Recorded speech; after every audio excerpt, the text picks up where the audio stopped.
Hello, everyone. How's it going, group? I hope very well for y'all. Today we have an important class. It is a safety training class, and it is something that we've gone over a little bit, but it's about speaking up for yourself and self-advocacy. And so to advocate for yourself is to make sure that, before you go to ask other people for help and things like that, that you stand up and speak for yourself and say, I don't need anybody's help. I can handle this on my own. And so we're going to go over some of the steps what it takes to become a self-advocate. I'm a self-advocate. I also advocate for others, but I'm a self-advocate for myself. But also it's like kind of defending your friends, things like that, but in a nice way. You don't want to be rude to anyone. That doesn't help the situation, but we should all advocate for each other, but we should also be, advocate for ourselves first and foremost. So, let's go over some of the material here. What is self-advocacy? So self-advocacy is knowing your rights and your responsibilities. Self-advocacy is making your own choices and decisions. And as I said before, self-advocacy is speaking up for yourself. And there are different ways you can do that. One second, I think I need to blow my nose. I've got allergies. And just like that, we're back.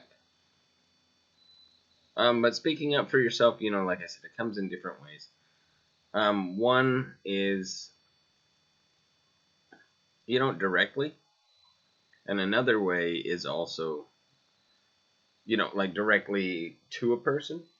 And another way is, if you're being cyberbullied, something like that, or if people are sending you mean text messages or things like that, letting someone know that, if this behavior doesn't stop, then, I'm going to make a change about it. So, if you want to continue to be my friend or in contact, these are things that I would appreciate you not do. So, that's also speaking up for yourself. And it says here, speaking up for yourself makes you stronger. It's very true. Making choices helps you know what you want. Making your own choices gives you control over your life. So, a lot of times this comes up in ISP meetings. Those are very important because that is your time to speak up for yourself. One of the times. There are many opportunities to, but definitely in terms of what you want, this is a great place because it's a great forum because there you have your case manager, you have all sorts of people there that are willing to work with you and help you, like your family, case managers, people from program, all together, for your benefit. So speaking up for yourself is very important during that time. And it also gives you choices to control over your own life. So, but making those choices and speaking up for yourself is like, this is what I want to do, but be clear about what you want to do, really put some thought into it and say, this is what I want to do. And, and then we can make goals around it, which is great. And you can follow those goals. But like I said, we're there to help. But mostly, it's about you. Sorry, there's a couple of papers. Luckily, they're mostly short bullet points. To learn more about speaking up for yourself. So, make choices and decisions for yourself every day, like when to get up or when to go to bed at night. This is important as we get back to program. We got to start getting up earlier, be ready to go. I know that we won't be taking buses, things like that. And I've given you the breakdown of how it's going to look at first, but eventually we'll get back to what it was before. And so, and also when to go to bed at night.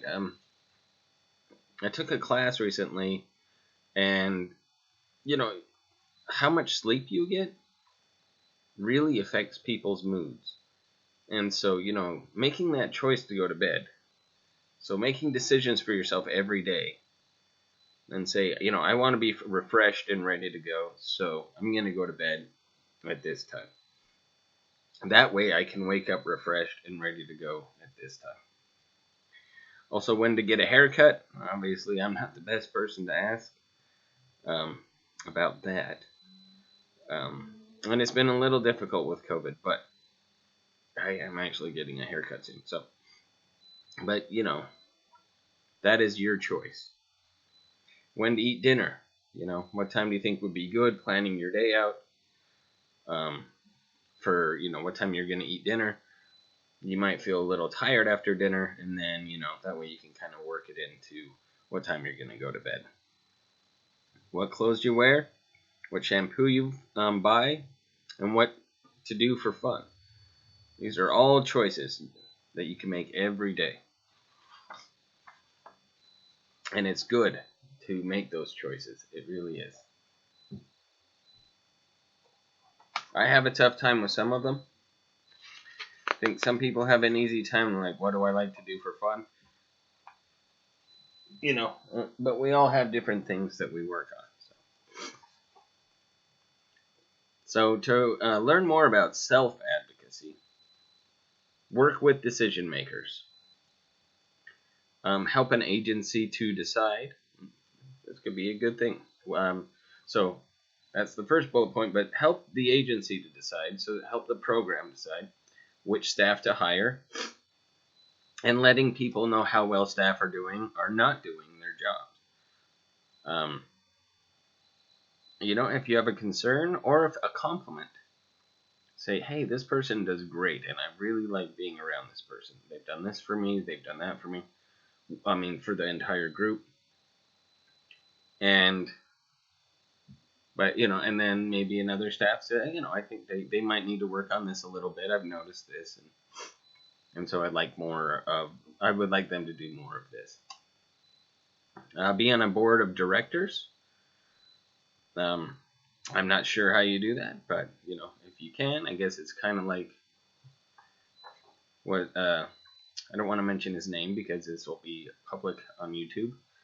But someone in our program used to be kind of the head of the Inroads program, out of all the individuals that were in the program. Join a local People First chapter. And maybe lead your own individual program plan IPP meeting. So if you all ever want to do that, like I can get you all the information, or ISP meeting, which is it's kind of the same thing. But if you ever want to run like one of your own ISP meetings, I think that it would be a great step for any of you moving forward, unless you really don't feel comfortable doing it. But if you do feel comfortable doing it, I can get all the statistics together for you. Email it out to you a good week before your ISP, and you could run it. You could say, okay, so this is what I did, and maybe you could even write up, I would have to write up just a paragraph usually, or a couple of paragraphs that I write about how the year has gone and how I see things going. And I could read that part, but you could basically run the thing and say, hey, this is what I want to do. With this goal, I want to do this. With that goal, I want to do that. And, that would be fantastic. Unless an IPP and an ISP are completely different. Maybe I should know that, but I don't know how many IPPs that you have. I think that's usually earlier on, so I think ISP would be more important here. Speaking up for yourself means making the biggest choices and decisions in your life, such as where you live, where you will live, who you will live with, where you will work, who you want to keep who you want to help you when you need it, and what do you want to do in the future. So it's living the life that you want. And these are decisions you can make. And you can do them, but there's a lot that goes into them. Like where you will live. Are you comfortable at home, or do you want to move in with a roommate and work? Or do you want to live on your own? But also then you need to think about bills and things like that, making sure that everything's there. But there's also there's ILS, and there's people that can come in to kind of check up to make sure that things are, going well for you, and people to help work on things with you. And who you will live with. If you go to a place and you don't really like who you're living with, then say you try, to live with roommates, you may or may not like them. But it's a good chance they usually do like an introduction with everybody, and maybe you really do get along with them very well. And of course, where you will work, that's your choice. If you want a job, and how to start out at a job, we don't leap to like CEO of a corporation. I mean, I'm not there. I don't plan to ever be there because it's not really my thing. But all of these things, it puts together the life you want to live and how you want to live it. And again, that's why your ISPs and all of that are very, very important.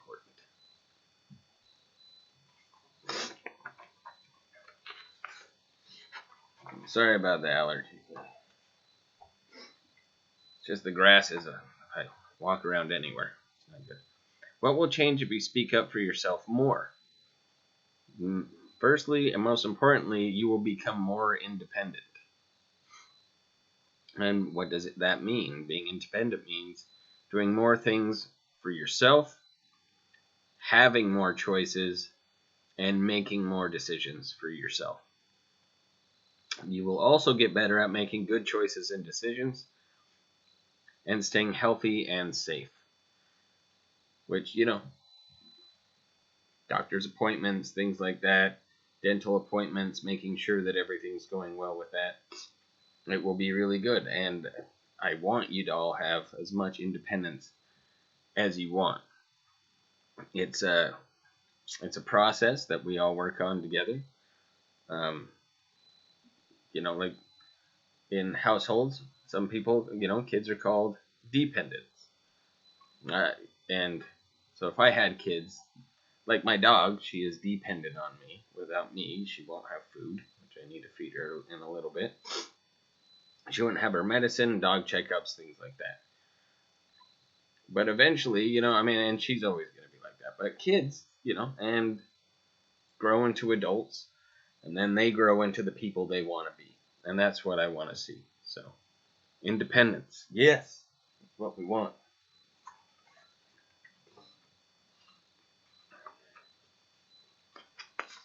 All right. So, self-advocacy groups. So, there are groups out there that you could join. And maybe you could learn from some of the other people in those groups. In many areas of California, there are groups of people who get together to talk about what their rights are, what their responsibilities are, about speaking up for themselves. And self-advocacy groups have different names like People First, and it says Consumer Advisory Committees. I'd say an Individuals Advisory Committee. So there are things you could join. It would probably be after program time. But you could really make a difference, and you might find a job somewhere within those committees to where they're like, hey, you're really good at this, and we want you to stick around. I'm sure it would at first just be part of the committee, but you could move on. But again, that goes back to being independent and speaking up for yourself.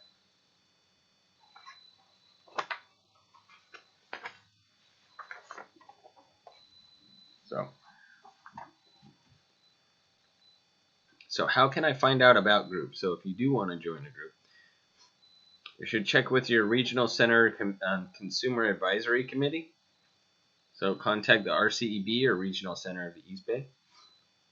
The area board. Ask if there are self-advocacy meetings near where you live, which I'm sure there are.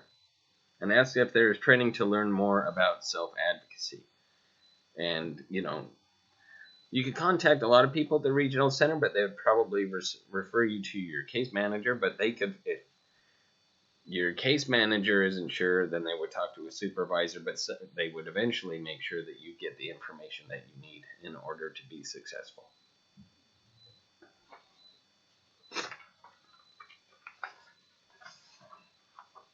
All right, we're almost done. And again, if you have any questions or suggestions or concerns, I always want you to contact me about this stuff and say, hey, what should I do? What are my first steps? And I will do the best I can to get that information. Because typically when it comes to this, is your case manager. Now, if they come back to me and say, hey, we'd like to help you like this with this person, and this is what they want to do, then, and they gave me the steps to help you, I'm down like Charlie Brown, or Buster Brown, one of the Browns, because they're down. So people first. In some places, there are people first meetings. So people first says, we are people first, our disability is second. And here's what a self-advocacy group in Santa Barbara says. I am important. I know what I want. I will work hard to get what I want. I am responsible for the choices I make. Now, I'll show you that bottom part just because that's why I emphasize certain words that they emphasize in bold on here. But those are good things to know because you are important. And really, you know what you want. Nobody knows what I want. Nobody knows what other people want, but they know what they want. And you have to be willing to work hard to get it. And if you are willing, and for the majority of you, I've really seen it. And ultimately, you are responsible for the choices that you make. So more information about speaking up for yourself. So here's a bunch of stuff. You can pause it here. I will also take a picture and send this to you. And these are some ways that if you want to join a meeting, a committee, or a forum or anything like that, it's good for you to contact because, again, independence. Speak up for yourself and say, hey, I would like to do this. How do I get started? And if they let you know, say, all right. And if they send you some information and the language is confusing, once we get back, that could be one of our days together where we go over that stuff and I can help you get started. All right. Well, self-advocates, you're awesome. And hopefully we're seeing ourselves together very soon in limited capacity, but there's lots of things we can still do. All right. I'll see you later. Bye for now.